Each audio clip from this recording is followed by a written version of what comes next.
first ever factory outlet, Chandanagar, Mukunda Jewelers, opening soon. No making charges.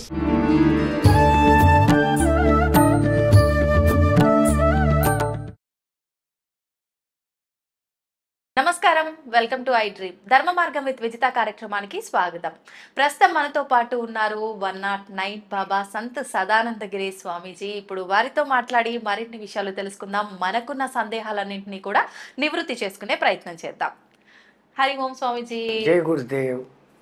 స్వామీజీ, 5 కృష్ణులు ఉన్నారా? మహాభారత యుద్ధంలో భగవద్గీత జరిగినప్పుడు అవును, ఒకసారి ఒక డిబేట్లో ఎక్కడో నాకు గీత అంత తెలుసు, నాకే గీత ఇంత తెలుసు, అది ఇది అనేసి ఆ ఇంగ్లీష్లో చదివిన వాళ్ళు అంటారు. గీతను బాగా అబ్జర్వ్ చేస్తున్నారు. ఆ భారతం అంతా చదివినారంటే భారతం మొత్తం చదివాను నేను, గీత మొత్తం చదివాను. మళ్ళీ అట్లయితే భగవద్గీతలో ఎంతమంది కృష్ణులు ఉన్నారు? నువ్వెక్కడ పిచ్చోడివయ్యా, చెప్పిన కృష్ణుడు ఒకడే కదా. మళ్ళీ విన్న అర్జునుడు కూడా కృష్ణుడే. అర్జున పల్గొన పార్థ కిరీటి బీభత్సుడు విజయ కృష్ణ సవ్యచాచి ధనుంజయ అని ఆయనకు కూడా 10 పేర్లు. సర్వ ఉత్కృష్ట ఆకృష్ట రూపం ఇది కృష్ణం. క్రూ క్రూ క్రూ అన్నప్పుడే ఇది వస్తుంది, క్రీ క్రీ అన్నప్పుడు రాదు. సర్వ ఉత్కృష్ట ఆకృష్ట రూపం కృష్ణం. అర్జునుడు కూడా అంత సుందరుడు కాబట్టి ఒక్క ద్రౌపదమ్మను కాకుండా ఎంతో మందిని, విద్యుల్లేఖమాలని, ప్రమీలను, సుభద్రను, ఇంతమంది. కృష్ణుడి తర్వాత ఎక్కువ భార్యలు ఉండేవాడు ఈయనే. ఎందుకంటే ఆ ఆకృష్ట రూపం అంటే ఇప్పుడు చెప్పే కృష్ణుడు ఒకడు, వినే కృష్ణుడు ఒకడు, ఇంకా ఇంకో కృష్ణుడు జెండాపై కపిరాజు హనుమంతుడు, ఆయనకు కూడా కృష్ణ అనే పేరు. ముగ్గురు. 4వ వాడు అసలు కురుక్షేత్ర సంపాదన యుద్ధం రావడానికి మూల కారణం ద్రౌపది. ద్రుపదరాజు కూతురు కాబట్టి ద్రౌపది, పాంచాల దేశపు రాకుమారి కాబట్టి పాంచాలి. కానీ యజ్ఞ సంభవ యజ్ఞ వేదికలో నుంచి బయటకు వచ్చినప్పుడు అగ్నిదేవుడు ఆమెకు పెట్టిన పేరు ఈమె కృష్ణ అన్నాడు. అది 4. ఇంకొకరు 5వ రాసిన వ్యాసుడు. వ్యాసుడు అసలు పేరు కాదు, కృష్ణ ద్వైపాయనుడు.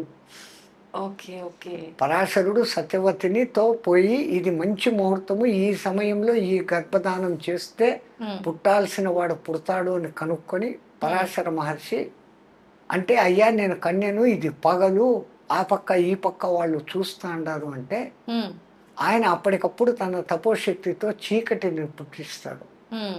కృష్ణ ద్వైపాయనం, 2 ఒడ్డుల మధ్య పుట్టినవాడు కృష్ణ ద్వైపాయనుడు. ఆయన పూనుకొని వేదాలను, ఏకంగా ఉన్న వేదాన్ని 4గా వ్యాసము విభజించాడు, వ్యాప్తం చేశాడు. కాబట్టి వ్యాసుడు వ్యాసుడు వ్యాసుడు అంటాం. అసలు పేరు కృష్ణ ద్వైపాయన. 5 మంది కృష్ణుడు. మనం రామాయణం నుంచి భారతానికి వచ్చాము. ఇప్పుడు హనుమంతుల వారు గురించి మాట్లాడుతున్నాం కాబట్టి స్వామీజీ, హనుమంతుల వారి జననం కూడా 2 సార్లు జరిగిందా? ఒకసారి మూర్ఛిల్లి పడిపోవటము ఏదో జరిగింది అని చెప్పి, మళ్ళీ అప్పుడు ఆయన మూర్ఛిల్లితే బయటకు వస్తే 2వ జననం కాదు. జరిగింది ఏంటంటే, సూర్యుడిని పండు అనుకుని పైకి ఎగిరినప్పుడు ఇంద్రుడు వజ్రాయుధం వేశాడు. వజ్రాయుధం దెబ్బకు ఎవరైనా చస్తారు. కానీ ఇంద్రుడు వజ్రాయుధం వేయడంలో ఎందుకు కారణం అంటే, ఈయన కారణ జన్ముడు. ఈయన హనుమలు బాగుంటే వేదాన్ని బాగా పలకగలడు. భవిష్యత్తులో ఈయుడు సూర్యుని దగ్గర విద్య నేర్చుకోవాలి. వేద మంత్రాలు చదవాలంటే హనుమలు బాగుండాలి. హనుమలు అంటే దవడలు. ఈ దవడలు బాగుండాలంటే దానికి ఆ పలుకు రావాలి. ఆ పలుకు వచ్చేదానికి ఆ దవడలు బలిష్టమయ్యేదానికి కొట్టాడు ఆయన. దానికి ఆయన మూర్ఛిల్లి కింద పడిపోయాడు. ఒక విధంగా అందరూ చచ్చిపోయినారు అనుకున్నాడు. గాలిదేవుడు కొంచెం బాధపడ్డాడు. నా మూలంగా వచ్చిన శివశక్తి ఇట్ట పడిపోయింది, నేను వీచను అంటే, గాలి ఒక్క క్షణం వీచకపోతే జై శ్రీరామ్ అంతే. అప్పుడు ఒక్కొక్క దేవత ఒక్కొక్క వరం ఇస్తూ, వీడిని నా బ్రహ్మాస్త్రం కూడా ఏమి చేయదు అని బ్రహ్మ, నా మారుణాస్త్రం ఏం చేయదని ఆయన, నా యమపాశం పనిచేయదని ఈయన, ఇట్లాంటి వరాలన్నీ ఇస్తున్నారు. ఆ గాయం మూలంగా దవడలు ఉబ్బడంతో ఆయన ముఖము కొంచెం ఇదే. ఆహా. రెండవది వానరులు అంటే కోతులు కావు, ఉమ్. వాళ్ళమున్న నరులు, అంటే తోక ఉన్న. నరులు. ఆ. 32 వెనుపూసలు 33 వెనుపూసలు ఉన్న మనమే ఈ యోగంతో కుండలిని యోగంతో జ్ఞానులం అవుతా ఉంటే వాళ్లకు తోకలో 32 ఇంకా ఎక్స్ట్రా ఉండేటివి. 64 చతుషష్ఠి, ఉమ్. 66 ఆ వెన్నుపూసలతో వాళ్ళు ఎంత శక్తిమంతులుగా ఉంటారు. అది ఒక జాతి ఒక కాలంలో ఉండేది, రామాయణ కాలం. ఆ జాతి అంతరించింది. కోతులు అని మనం అనుకుంటాం. మరి కోతుల నుంచి వచ్చి ఉంటే హనుమంతుడు ఆ రాజ్యం అంటే ఇప్పుడు అన్ని కోతులు ఉన్నాయి, ఇన్ని రకాల కోతులు ఉన్నాయి, ఒకటి ఇంతవరకు మారలేదు. ఆ కోతుల నుంచి మనిషి వచ్చినాడు అంటున్నారు.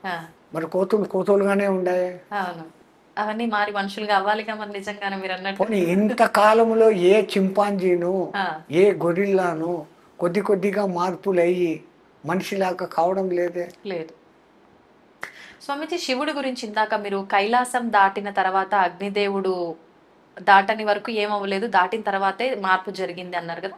అంటే నిజంగా శివుడు కైలాసంలో ఉంటాడా? కైలాసం అనేది నిజంగా ఉందా? ఇప్పుడు మన కళ్ళకు కనపడేటివి గ్రహ నక్షత్ర తారాల వరకే. స్వర్గలోకము, ఇంద్రలోకము, వరుణలోకము, వాయులోకము, ఇవన్నీ లోకాలు ఉన్నాయి. ఒక్కొక్క దేవతకు ఒక్కొక్క లోకము. యక్షలోకము, కిన్నరలోకము, కింపురుషలోకము, సిద్ధలోకము, సాధ్యలోకము, చానూరలోకము, ఇన్ని రకాల లోకాలు ఉన్నాయి. అవి ఏంటి అంటే ఒక మానవుడు మామూలు స్థాయి నుంచి సాధన బాగా చేస్తే మానవ గంధర్వ పొజిషన్లోకి వస్తాడు. అంటే మంచి సంగీత కళలు, మీ ఆంధ్రాలో ఘంటసాల, మా హిందీలో మహమ్మద్ రఫీ, మన్నాడే, ఇట్లాంటి వాళ్ళు మానవ గంధర్వులు. ఇంకా ఉత్కృష్ట స్థానానికి పోతే గంధర్వులు అనే గంధర్వలోకంలోకి చేరుతారు. ఇంకా శక్తులు సంపాదించుకుంటే యక్షలోకానికి పోతారు. కిన్నెర, కింపురుష లోకాలు, సిద్ధ, సాధ్య, చాణూర గణాలు అనే లోకాలు. అంటే ఈ మానవులలో సాధనా శక్తి పెరిగే కొద్దీ వచ్చే లోకాలు. ఇవన్నీ అయిపోతే ఇంకా పూర్ణత పోస్తే దేవతలు, ఏది అడిగినా ఇచ్చేదానికి సిద్ధంగా ఉండేవాళ్ళు అనబడే దేవతలు. కానీ వీళ్ళందరికీ కూడా ఆయు ప్రమాణాలు ఉన్నాయి. నిరంతరము ఉండేది ఆ పరబ్రహ్మం ఒకటి తప్ప ఇవన్నీ మారిపోతానే ఉంటాయి. అంతటి వాడు కాబట్టి హనుమంతుల వారు సంజీవని పర్వతాన్ని తీసుకొని వచ్చి లక్ష్మణుని బతికిచ్చారు. సీతమ్మ ఉంది అన్న శుభవార్త చెప్పి రాముడిని బతికిచ్చారు. ఇంతటి గొప్పది ఉన్నా ఆయన దగ్గర వినయత ఉంది. రామ పట్టాభిషేకం జరిగినప్పుడు జాంబవంతుడు అంటాడు, ఈరోజు ఈ నయనానందకరమైన దృశ్యం చూస్తున్నామంటే హనుమాన్ నువ్వే కారణం. శతయోజన విస్తీర్ణ సాగరాన్ని దాటావు, వజ్జేసావు, ఇచ్చేసావు అంటే అబ్బే నా గొప్పతనం ఏం లేదండి. మరి నువ్వు లేదంటావు, ఎట్లా దాటావు నువ్వు 1000 యోజనాలు అంటే? రాములు వారు ఉంగరం ఇచ్చారు కదా, ఆ శక్తితో పోయినాను. మళ్ళీ రిటర్న్ ఎట్లా వచ్చినావు రా? అమ్మవారు చూడమని ఇచ్చినారు కదా, ఆ శక్తితో వచ్చినారు. నాది ఏమీ లేదు. మనమైతే ఎంత అహంకరిస్తాము. రాముడి దగ్గరికి రాగానే నేను ఎగిరి ఆడిపోయినా, లంకిని అడ్డం వచ్చింది, దారిలో మైనాకుడు అడ్డం వచ్చినాడు, ఇన్ని కథలు చెప్తాను. లంక అంతా కాల్చేసిన, రావణుడి కొడుకు అక్షకుమారుని చంపిన, ఇన్ని చెప్తాడు. ఆయన రాగానే రాముడు అక్కడ కనపడంగానే కనుగొంటిని జానకి మాత అశోకవనంబున్నాను, ఆయనకు ఆ శుభవార్త చేర్చాల అంతే. సీతను చూసావారా, ఎట్లా చూసావు, ఎట్లా పోయినావు నువ్వు అంటే, అదా పోతా ఉంటే మైనాకుడు అడ్డం వచ్చింది.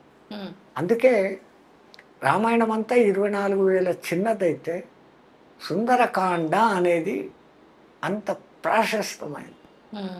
మా ఉత్తర భారతదేశంలోని తులసీదాసు ఆ మహానుభావుని రామచరిత మానసం అని రాసే దాంట్లో ఈ హనుమాన్ చాలీసా రాశాడు. ఎంత ప్రసిద్ధమైపోయిందంటే అంత ప్రసిద్ధమైపోయింది. అంతటి వినయగుణ సంపన్నుడు.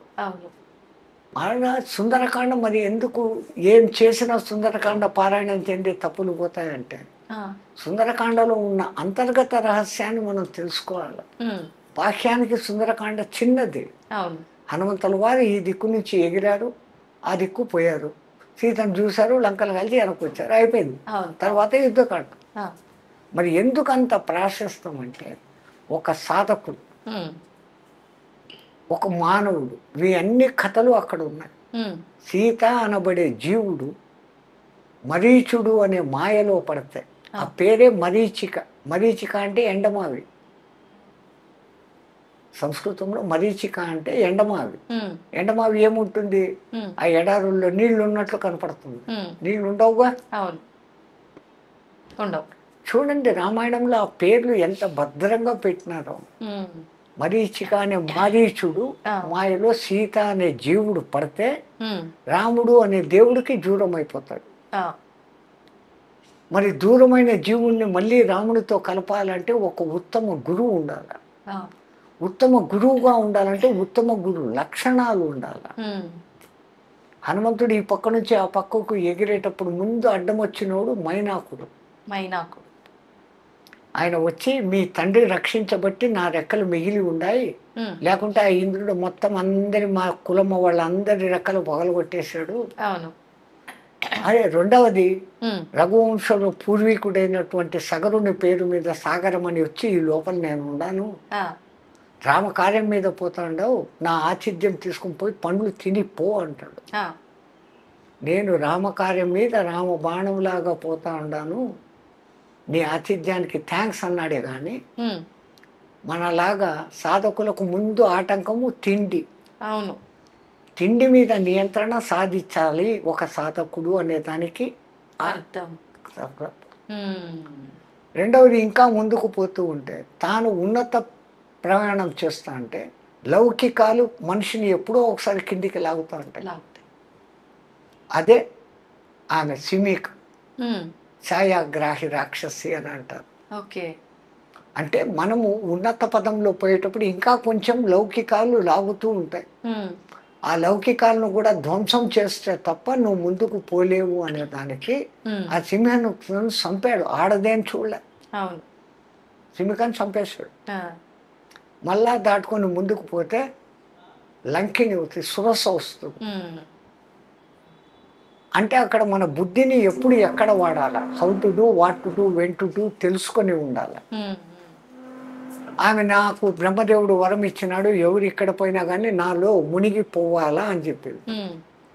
ఆయన ఇంత అయినాడు, ఆమె ఇంత అయింది. అక్కడ సడన్గా ఇంత అయిపోయి నోట్లోకి పోయి అమ్మ నువ్వు అన్నట్టుగా నీలో పడి వచ్చాను.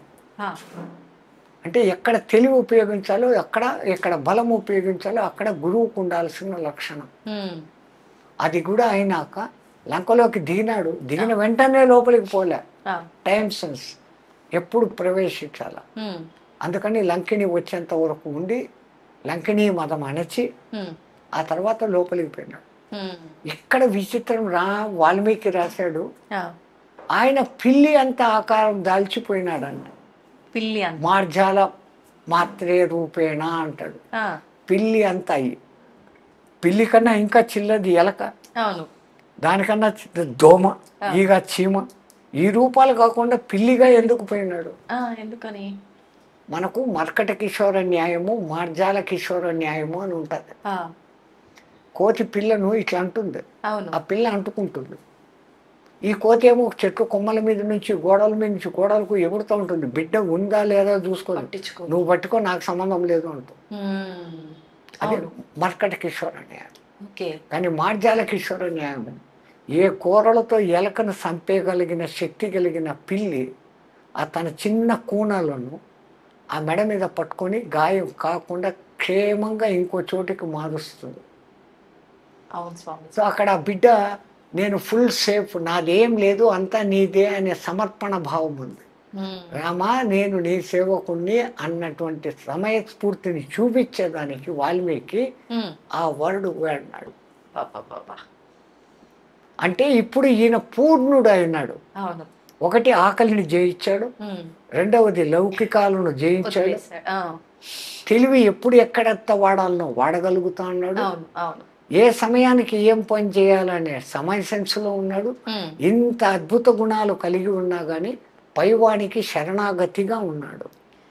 ఇంత ఉండబట్టి గురువు తత్వాన్ని పొంది అవును. అంతవరకు భ్రమలో ఉన్న సీత దగ్గర అనబడే జీవుని దగ్గరికి వెళ్ళి, ఓరి జీవుడా ఆ మాయలో నుంచి బయటికి రా, రాముడు ఉన్నాడు, నిన్ను నేను కలుపుతాను అని స్వాంతన ఇచ్చినాడు.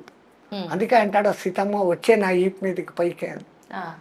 ఆమె నేను పరపురుషుని తట్టను అంటున్నాను. దానికి ముందు రావణాసురుడు నిన్ను జుట్టు తొడ పట్టుకొని తీసుకుని పోయినాడు. అప్పుడు నేను భయం విహ్వాలను, నాకేం జరుగుతుందో నాకు తెలియదు. ఇప్పుడు తెలిసి నీ మీద ఎక్కను. ఒకవేళ ఎక్కినాను, తీసుకుని పోయేటప్పుడు మళ్ళీ ఈ రాక్షసులు మధ్యలో వస్తాయి, నన్ను రక్షిస్తావా వాళ్ళతో యుద్ధం చేస్తావా, ఇవన్నీ అడగడాలు. అవును అవును. నిజానికి ఆమె వాడిని పుత్రునిగా అనుకుంది. ఈయన పిచ్చి పని చేసి లంకనంతా కాల్చేసి, ఇంత చేసి సీతను కనిపెట్టి లంకంతా కాల్చేసిన, సీత కూడా చచ్చిపోయింది అన్నమాట. సీత ఉన్న చోట అగ్ని ఏం చేస్తుంది? సీతే స్వయం అగ్ని, సీత మండదు. అందుకని ఆమె అక్కడ ఉన్నాక, ఇంత చేసినావు నీకు చిరంజీవత్వం వచ్చు కాక, అష్టసిద్ధి నవనిధికే దాత ఐసవర దీన జానకి మాత. జానకి మాత ఆయనకు అష్టసిద్ధులను కలిగింపజేసింది. సుందరకాండలో ఇంతటి పరమాద్భుత రహస్యం బట్టి రాముడి కన్నా రామ శక్తి గొప్పది అని ఆ హనుమంతుడు నిరూపించిన కారణం చేత ప్రతి రామాలయంలోనూ పూజలు అందుకుంటాడు. అవును, ఆయనకు అంటూ విశేషమైన ఆలయాలు ఉంటాయి. ప్రతి ప్రథమంగా రామ దర్శనం కాదు చేసుకోవాల్సింది. హనుమాన్ గడి అన్నటువంటి ఆ కొండ మీద ఉన్న హనుమంతుడిని ముందు దర్శనం చేసుకోవాలి. అయోధ్య వెళ్తే, తిరుపతి వెళితే ఎట్లాగైతే మీరు వరాహస్వామి దర్శనం చేసుకునే పోతారు, అయోధ్యకు పోతే ఇప్పుడు బాలరాముని కన్నా ముందు పోయి చూడాల్సింది ఆయన. ఆ హనుమంతుడిని చూసి ఆయన అనుగ్రహంతో అయ్యా రాముల వారి దగ్గరికి పోతానని పోవాలి. నాకు తెలిసిన రామాయణ విశేషాలు.